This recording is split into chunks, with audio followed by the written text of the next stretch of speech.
नमस्कार, आप देख रहे हैं 4 PM गुजरात और मैं हूं आपके साथ तान्या। दोस्तों, बीजेपी के 30 साल के शासन के बाद गुजरात की शिक्षा व्यवस्था पर एक बार फिर से बड़े सवाल खड़े हो रहे हैं। आम आदमी पार्टी के नेता और गुजरात विधानसभा में विपक्ष के नेता इसुदान गढ़वी ने राज्य की सरकार शिक्षा व्यवस्था को लेकर सरकार पर गंभीर आरोप लगाए हैं। सवाल सिर्फ स्कूलों की संख्या का नहीं, सवाल उन बच्चों के भविष्य का है जो इन सरकारी स्कूलों में पढ़ रहे हैं। सरकार हर साल शिक्षा को बेहतर बनाने के बड़े बड़े दावे करती है। प्रवेश उत्सव जैसे कार्यक्रमों के जरिए स्कूल में बच्चों के दाखिलों पर जोर दिया जाता है। लेकिन सवाल यह है कि दाखिले के बाद बच्चों को पढ़ने के लिए स्कूल में पर्याप्त कमरे, शिक्षक और जरूरी सुविधाएं हैं या नहीं।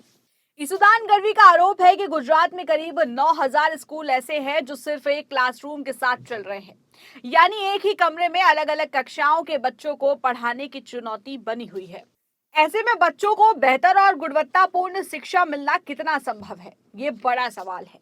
इतना ही नहीं, गढ़वी के मुताबिक गुजरात में 3,000 से ज्यादा स्कूल ऐसे हैं जो सिर्फ एक शिक्षक के भरोसे चल रहे हैं। अब आप सोचिए अब आप सोचिए कि अगर किसी स्कूल में कई कक्षाएं हो और पढ़ाने के लिए सिर्फ एक शिक्षक हो, तो वो शिक्षक सभी बच्चों को पर्याप्त समय कैसे दे पाएगा। एक शिक्षक को अलग अलग कक्षाओं के बच्चों को संभालना पड़ता है। उसे पढ़ाई के साथ साथ स्कूल की दूसरी जिम्मेदारियां भी निभानी पड़ती हैं। ऐसे माहौल में बच्चों की पढ़ाई प्रभावित होना स्वाभाविक है। इसुदान गढ़वी ने राज्य में बड़ी संख्या में खाली पड़े शिक्षकों के पदों का मुद्दा भी उठाया है। उनके मुताबिक गुजरात में 25,000 से ज्यादा शिक्षण पद खाली हैं। अगर इतने बड़े पैमाने पर शिक्षकों के पद खाली हैं, तो इसका सीधा असर सरकारी स्कूलों में पढ़ने वाले बच्चों की शिक्षा पर पड़ सकता है। वहीं सबसे बड़ा सवाल उन युवाओं को लेकर भी है जो शिक्षक बनने की योग्यता रखते हैं और भर्ती का इंतजार कर रहे हैं।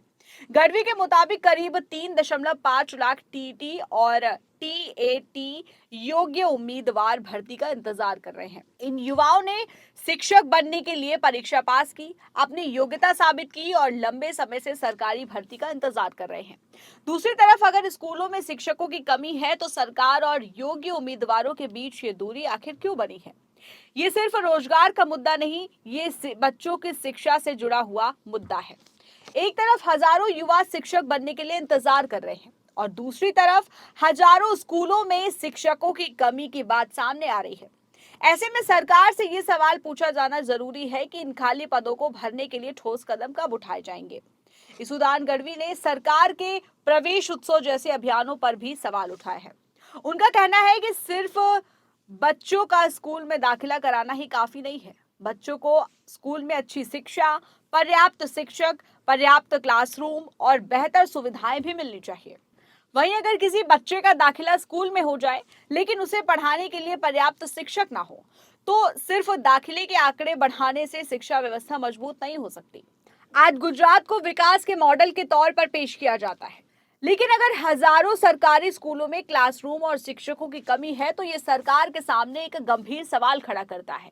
ये सवाल किसी एक पार्टी या नेता का नहीं, बल्कि उन लाखों परिवारों का है जो अपने बच्चों के बेहतर भविष्य के लिए सरकारी स्कूलों पर भरोसा करते हैं। माता पिता अपने बच्चों को स्कूल इसलिए भेजते हैं ताकि वो अच्छी शिक्षा हासिल कर सके, आगे बढ़ सके और अपने सपनों को पूरा कर सके। लेकिन अगर स्कूल में जरूरी सुविधाएं ही नहीं होंगी, तो बच्चों को समान अवसर कैसे मिलेगा। सुदान गढ़वी ने इसी मुद्दे को उठाते हुए सरकार से जवाब मांगा है।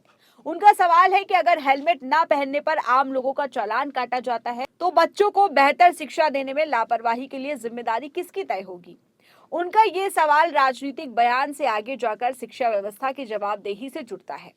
सरकार की जिम्मेदारी सिर्फ स्कूल खोलना या बच्चों का दाखिला कराना नहीं है। सरकार की जिम्मेदारी ये सुनिश्चित करना भी है कि हर बच्चे को पढ़ने के लिए पर्याप्त जगह मिले, हर कक्षा के लिए शिक्षक उपलब्ध हो और शिक्षकों के खाली पद समय पर भरे जाएं।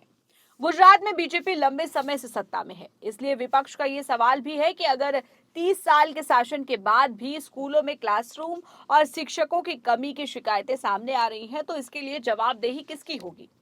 आपको बता दें कि बच्चों का भविष्य किसी भी राजनीतिक बहस से बड़ा मुद्दा है। शिक्षा वो आधार है जिस पर किसी भी राज्य का भविष्य तैयार होता है। अगर सरकारी स्कूलों में पढ़ने वाले बच्चों को बेहतर शिक्षा नहीं मिलेगी, तो इसका असर सिर्फ आज पर नहीं, बल्कि आने वाली पूरी पीढ़ी पर पड़ सकता है। आखिरकार सवाल एक ही है कि अगर सरकार बच्चों के भविष्य की जिम्मेदारी नहीं लेगी तो इसकी जिम्मेदारी कौन लेगा। वहीं इस पूरे मामले पर आप क्या सोचते हैं, आपकी क्या राय है, हमें कमेंट सेक्शन में जरूर बताएं। और अगर आपको ये वीडियो पसंद आई है तो वीडियो को लाइक करें, शेयर करें, और अगर अभी तक आपने हमारे चैनल को सब्सक्राइब नहीं किया है तो कर लीजिए और बने रहिए 4 PM गुजरात के साथ।